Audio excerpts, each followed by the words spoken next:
Hello everyone! Welcome back to English 201 Syntax. This is Shaira Hussein, your presenter for today's video.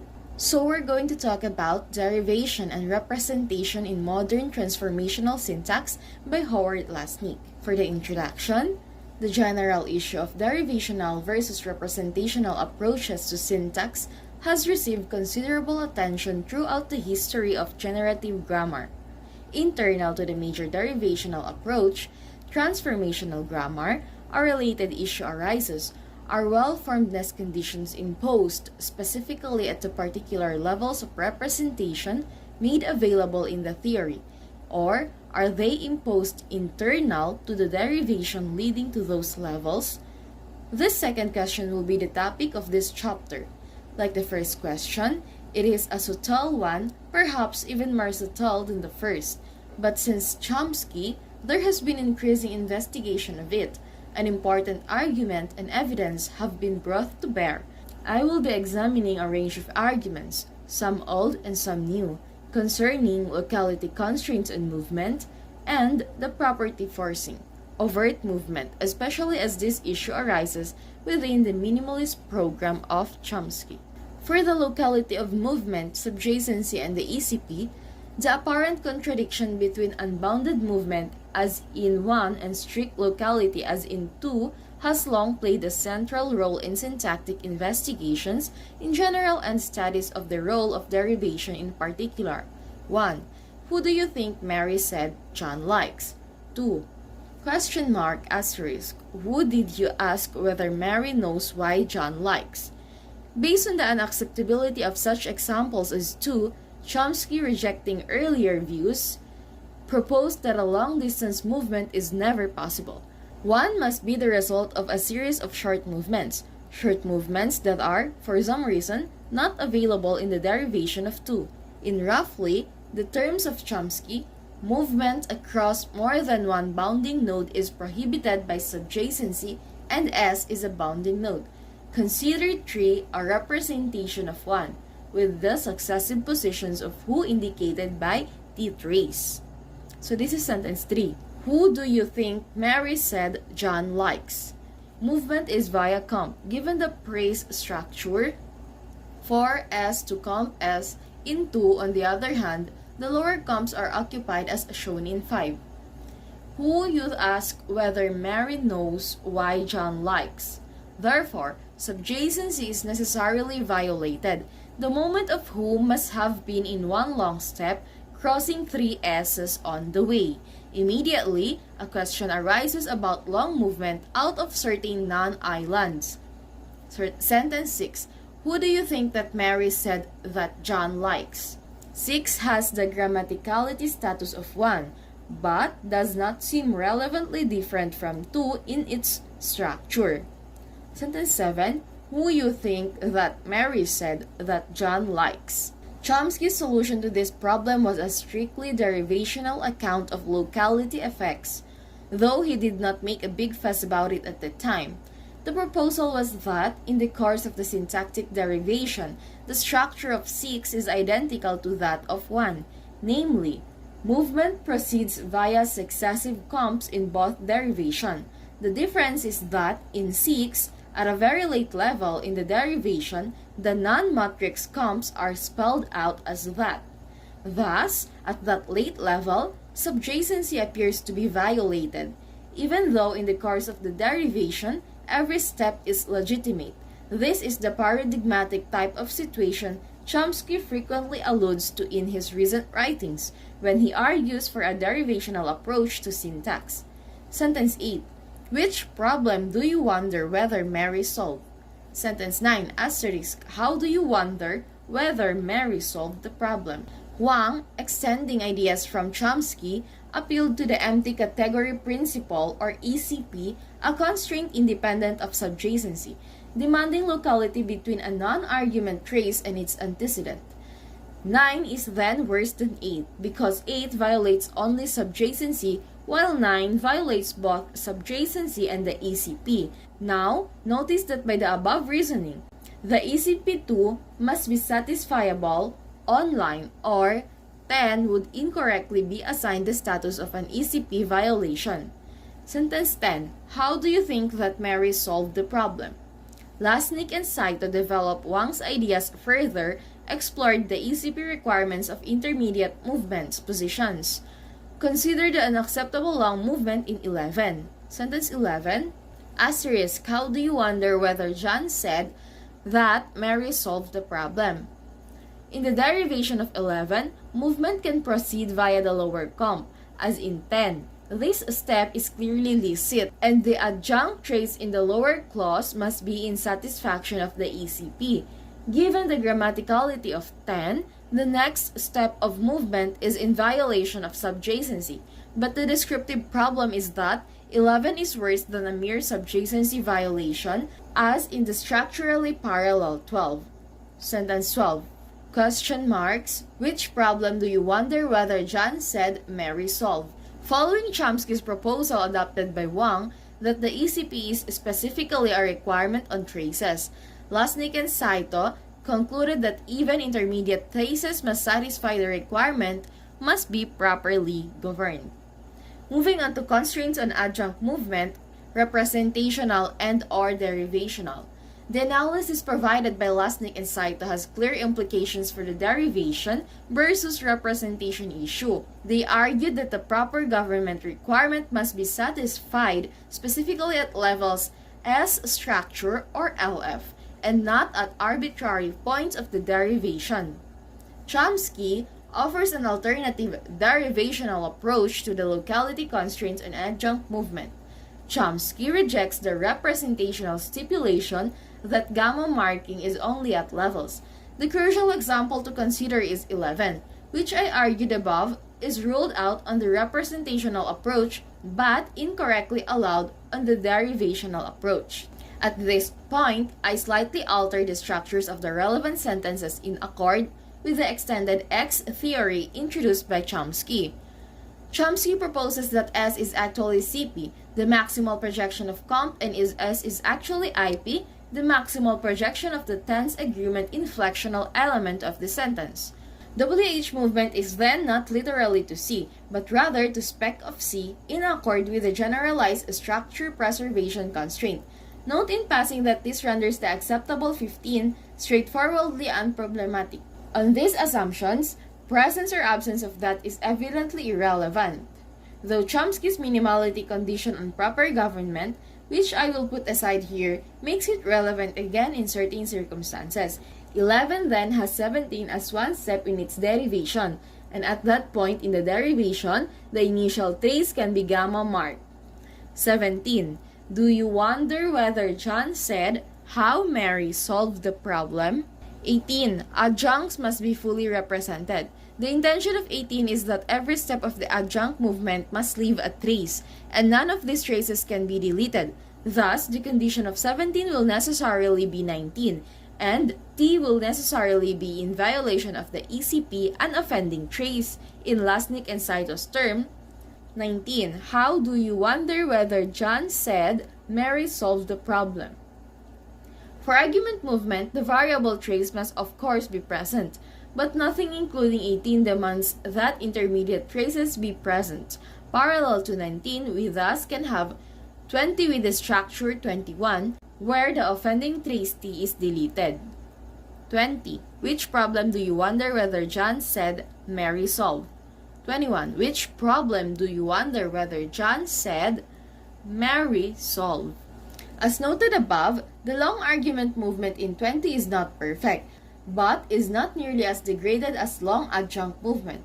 The fact that it is not perfect follows on Chomsky's completely derivational view of subjacency. Since one step of movement was too long, the example is marked as degraded. But, since the offending trace is gone following deletion, 21 is not an ECP violation. As Chomsky and Lasnik describe the situation, an expression is a subjacency violation of its derivation form as starred trace. In this particular instance, Lasnik and Saito's representational account of adjunct movement locality and Chomsky's derivational and partly representational. One both captures the facts, and both have a cause.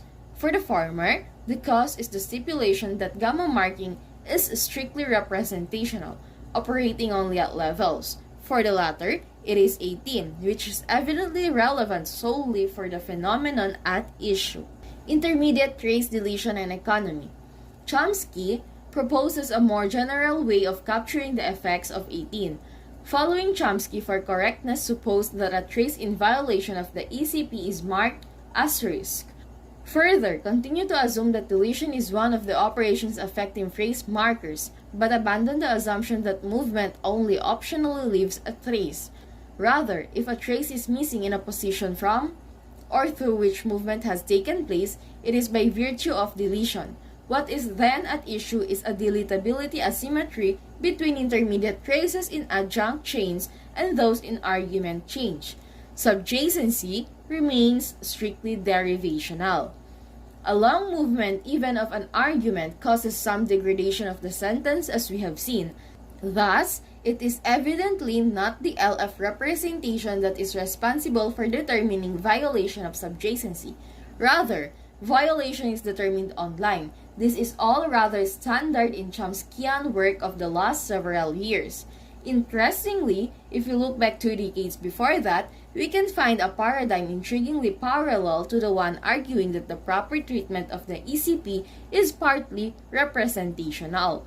Ross, in his seminal discussion of slicing, argued extensively that ellipsis involves deletion, and, given that, showed that deletion ameliorates island violations. Slicing is the ellipsis phenomenon often found in embedded questions, given appropriate discourse context.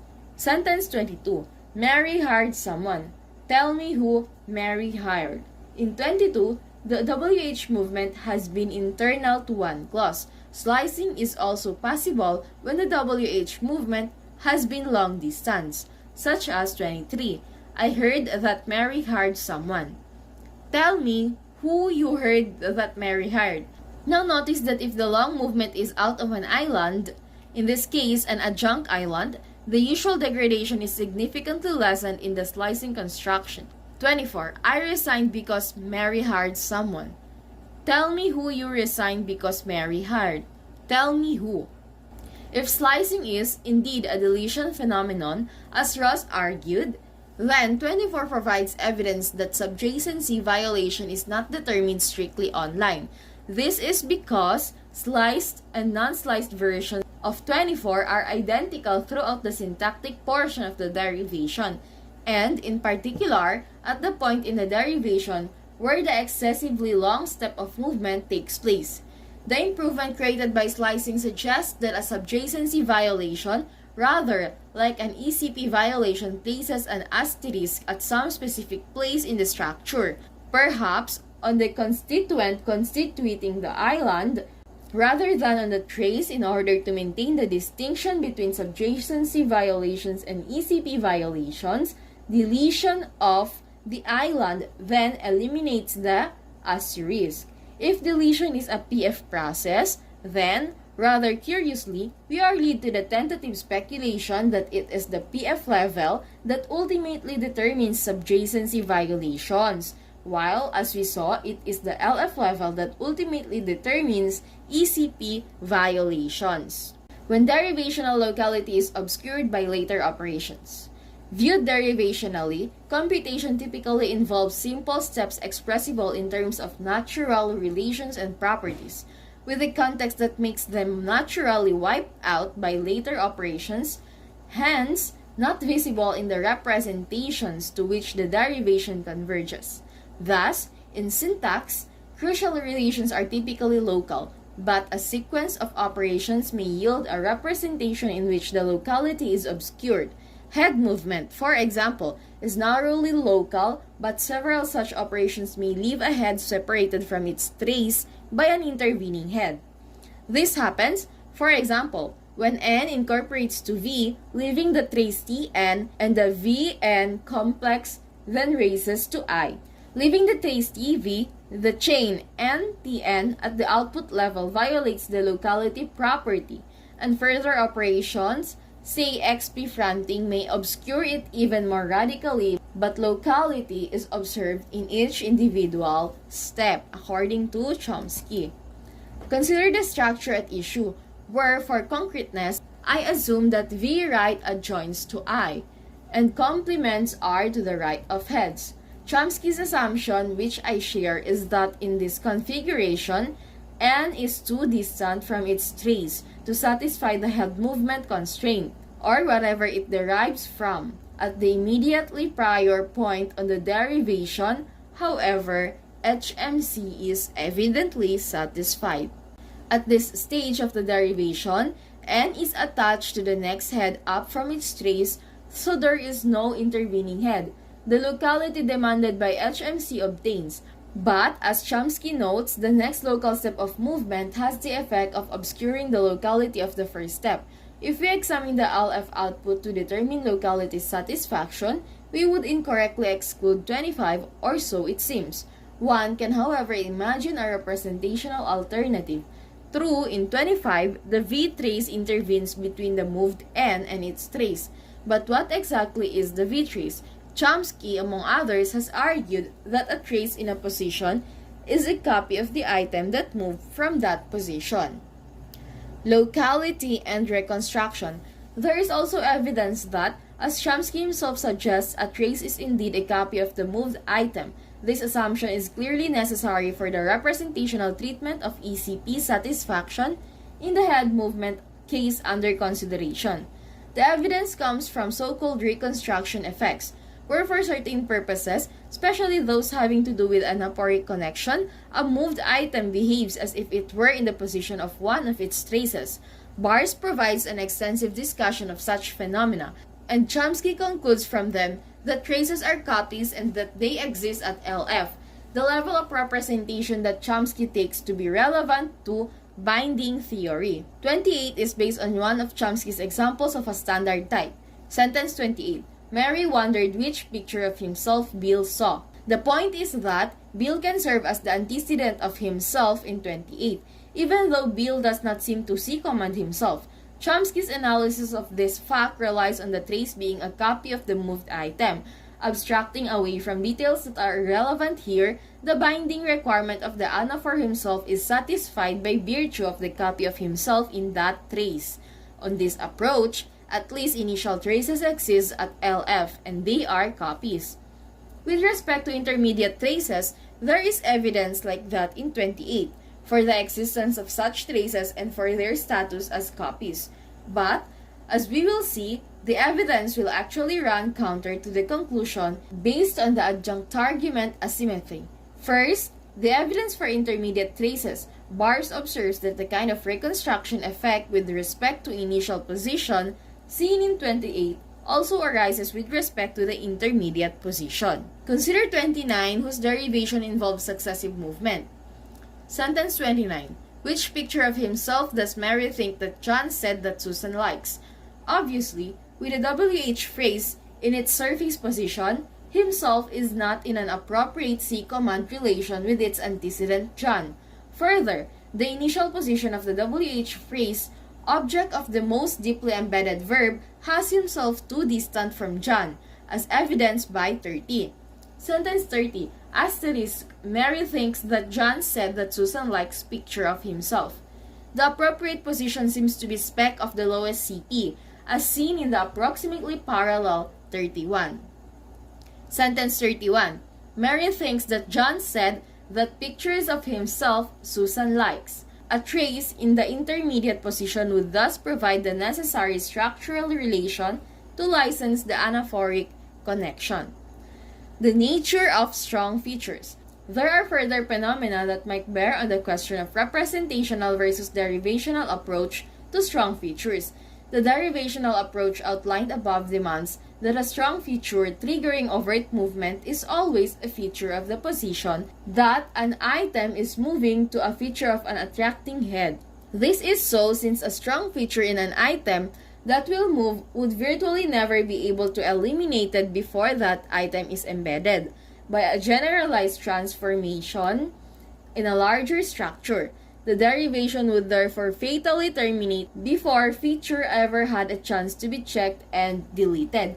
Evidence for a strong feature in an item forcing that item to move would therefore be evidence against the derivational approach, at least as formulated in 32C.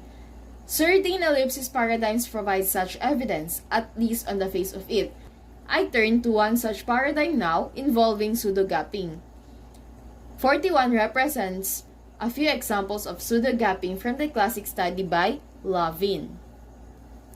41 presents a few examples of pseudo-gapping from the classic study of Levin. 41A. If you don't believe me, you will, the weatherman.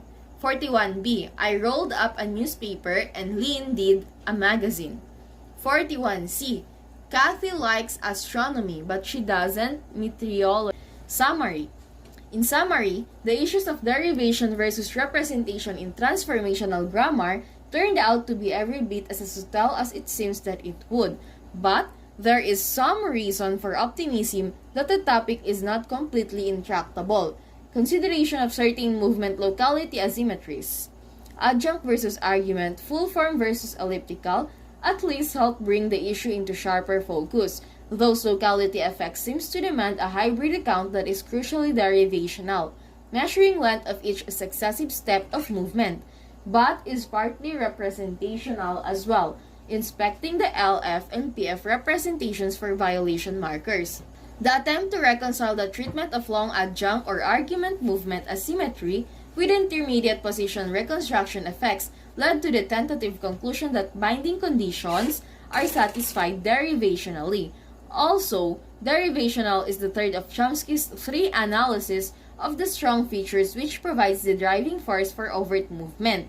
Interactions between ellipses and lack of overt movement at first appeared to argue against that derivational view and in favor of a PF account, but on closer inspection turned out to be consistent with it. Given plausible assumptions about feature movement and pied piping, how to reconcile this with the facts of multiple WH fronting in Slavic, and indeed, how to fit all of these pieces together into a coherent whole remains a task for further investigation. That would be all. Thank you.